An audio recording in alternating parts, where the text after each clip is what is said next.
বন্ধুরা, এই কাকাটা খুব গরিব, ওনাকে একটু সবাই দেখবে। উনি আমার যে বলেছিল আমি জাম আনতে গিয়েছিলাম, কাকাটা বলেছিল যে আমাকে বাদামার মতন তুমি ফেমাস করতে পারবে।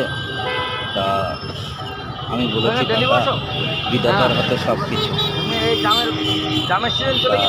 চেষ্টা করবো। আমার তোমার ভিডিও দেবো, দেখে দেখবে না দেখবে তাদের ব্যাপার। তারপরে বেগুন শসা এইসব হাবি জাবি থাকবে সব। এটা একটা আছে আম থাকে, আজকে আমি আছি তো সবই থাকবে আমার কাছে, আল্লাহর রহমতে সবই থাকবে, কোনোটা ঘাটতি নেই। হ্যাঁ কি বলেছে? আমি 1 বছর ছেলে, আমি আন্দামানে ছিলাম, ব্যবসা করছিলাম আন্দামানে। হ্যাঁ ওখান থেকে, হ্যাঁ ও 1